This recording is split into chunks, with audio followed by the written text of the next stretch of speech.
Hi, my name is Matthew Peters, and I'm an engineer at HashiCorp. What I'm going to talk about today is how Consul and Terraform Enterprise can help enable network infrastructure automation by using a new functionality we're calling Consul Terraform Sync. But before I get to Consul Terraform Sync, you're probably asking yourself, what is network infrastructure automation? Why should I care about it? And why should my company care about it? Well, in a recent survey, we found out that companies are spending days and even weeks on network tasks. Now, these network tasks might consist of doing things like load balancer configurations, IP table configurations or updates, updating firewall rules when new services come online, etc., etc. Now, all these tasks are being done by the core security and the core network operations team. So they're the ones that are bearing the burden of all of these tickets that are being submitted and assigned to them in an ITSM provider, right? Tickets get submitted, they get submitted and assigned to the network operations or network security operations team, and then they have to go make those network configurations, right? The problem is so many tickets come in on a daily basis that they queue up, and this is why it's taking so much time.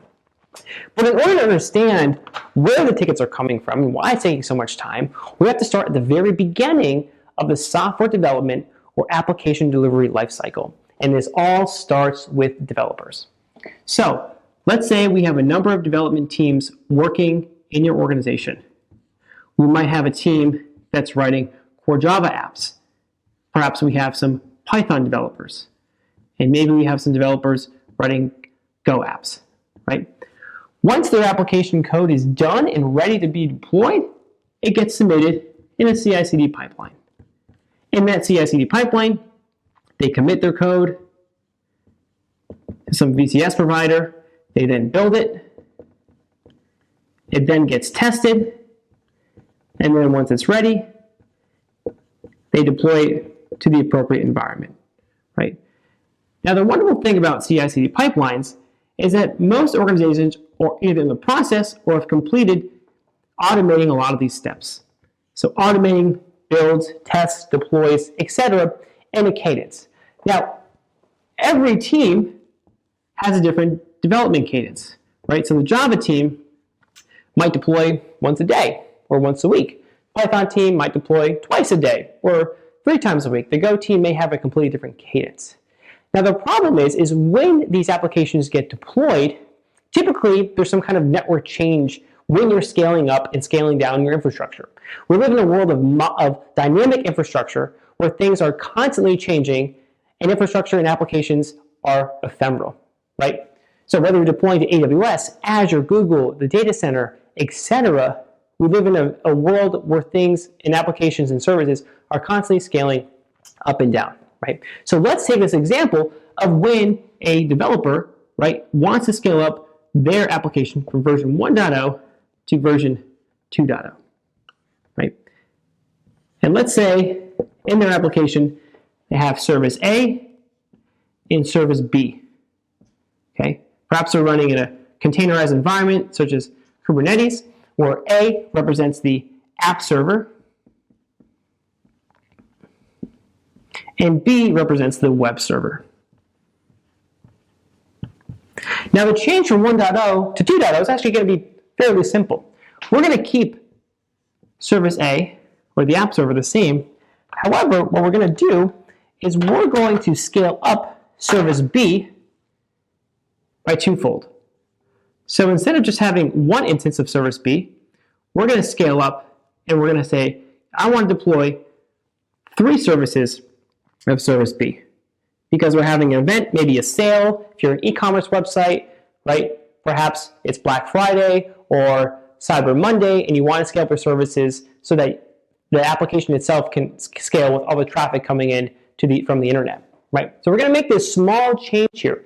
Now the problem is when these changes occur, the core network has to be modified for these applications or these services to be online and communicate to the app, right? So here at the end of the CI/CD pipeline, developers then get stuck submitting ticketing requests that ultimately get assigned to the core networking or the core security team to make these changes, right? And again, if you have a development team that's deploying many times a week, those tickets can queue up very fast, which is why it takes days or even weeks for these network tasks to complete. Now, this is where Consul and Terraform Sync come into play.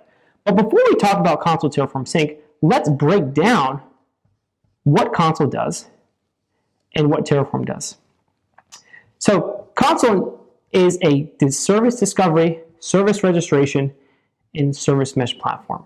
So the services that are running in your core applications can be discovered and registered with Consul, right? So you can keep track of where all the apps are or all the services are, and then you can register them so you can keep track of how many apps or services you may have running out in AWS or Azure or Google or all the cloud providers, right?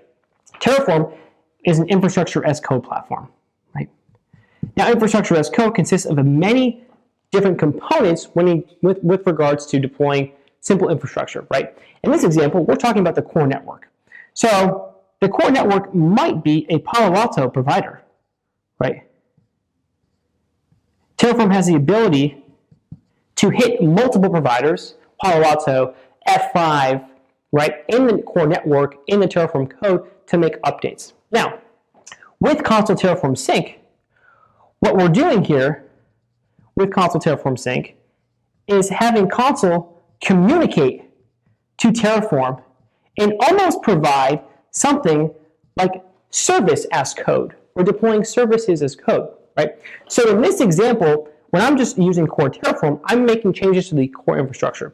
But with Consul Terraform Sync, Consul's actually communicating to Terraform and saying, I have this many instances of service A running in Consul, and I have this many services of B. Since Consul is communicating to Terraform, that means Terraform can then apply changes to the core network infrastructure and actually manage their services and how many are running in your application. So instead of having a development team submit a ticket in an ITSM provider, we can just have the development team or operators run Terraform apply, and then I'm going to say web server equals 3.